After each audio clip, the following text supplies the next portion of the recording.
Calder, apartment 204, Beaumont, Texas.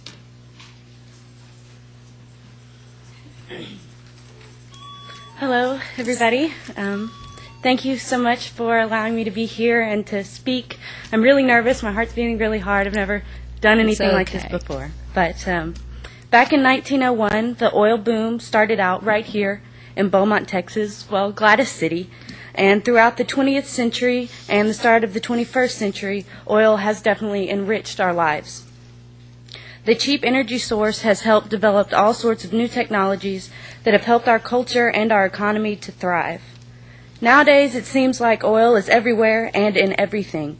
Even if oil isn't used in the making of a particular product, it is more than likely used in the transportation of that product from factory to store to consumer's home. It's hard to imagine a world without oil, but it could happen. Oil is a finite resource, and as long as we continue to consume it, one day it will be gone. But it is also oil has made countless advancements possible, but it has also caused trouble. People are willing to go to war to get and or protect their oil. Thousands or maybe millions have been lost in the quest to secure oil in various parts of the world. We have also lost who knows how many gallons of oil in spills which contaminate and kill land, water, soil, and life. These are huge environmental as well as financial costs for our low-cost fuel. In my opinion, we need to prepare ourselves for a world without oil because that day is coming. With so much being affected or dependent on oil, it makes me fearful of what could happen. People fight to the death for oil now. What will happen when it's gone? Just like preparing for a hurricane or other natural disaster, we need to prepare for a world without it. There's a couple of things that I think we can do. We can reduce our own personal energy consumption and find and embrace alternatives. We as consumers need to consume less, and by using less resource power and more manpower. You know how when you catch a fish, it tastes better than a fish that you go buy frozen from the store? I think the same concept kind of applies here. Humans are innovative and adaptive, and I have no doubt that we as a people can come up with solutions to this energy crisis. We already have. We have wind, solar, and geothermal energy, which are much more environmentally friendly sources of energy and jobs. The cleanest energy out there of all, though, is manpower. In 1901, the world looked at us and saw that we could just drill into the ground for energy. Business and the American way of life boomed. The oil industry has created many jobs and many people lots of money. However, many people have had to pay the price for our privilege. In 2012, let us have the world look at us again, but this time, let's show them that we can create our own energy, not just take it from the earth. We need to encourage businesses to refocus their energies on supplying a more environmentally and people-friendly product. We should we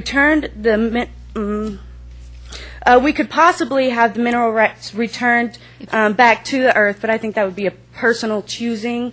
You know, I wouldn't want to say take that all away. Ms. Stevenson, if you'll bring your comments to a close, please. Okay. Thank you. So when we think about our world, let us think of one of hope, and let us remember that work and sacrifice are required to make hope a reality. Thank you, and happy holidays. Thank you. You too. Thank you, Ms. Stevenson. Galen Key, 1305 Candlestick Circle, Beaumont, Texas. Mayor, Council, I sent most of you an email yesterday from Mark Forrest Cragen explaining his situation and a request for vacation carryover. I'd like to make just a few comments on that. I know in the past the city attorneys have told you in the contract that vacation not used will be lost. Not used in the years to be used, it will be lost. But again, nowhere in our contract does it say that vacation time will be lost. We've got 2 arbitration awards that say the exact opposite, and earned benefit does not just disappear.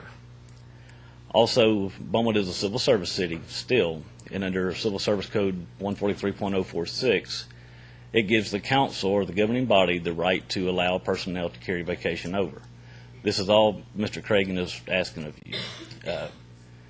Under his therapy that he's going through, our city policy, but firefighters have the most stringent sick leave policy in the city. It does not allow us to use vacation time unless we have a release from the doctor. And you can easily see in the email that Mr. Cragen, there's no way that he can get a release to come back to duty from the doctor. So in that case, the city is not allowing him to take his vacation, yet in this instance, I'm certain that the city attorney is going to say he just loses it. And that's wrong. It's an earned benefit. Mr. Cragen's been here over 30 years. He's been a good employee. He has an illness now, and he's simply asking to have some vacation. I believe it's 3 shifts carried over till next year. I believe he can be released in January and come back to work. We'd appreciate any consideration you can give, and please do the right thing by your employees. And also, you do have a lot of great employees in the city of Beaumont, and that's a very good gesture for the $1,200. I know everybody can really use it. Thank you. Thank you, Mr. Key. That's all I have, Mayor. Is there any other citizen who wishes to speak today? If there is no one, we will now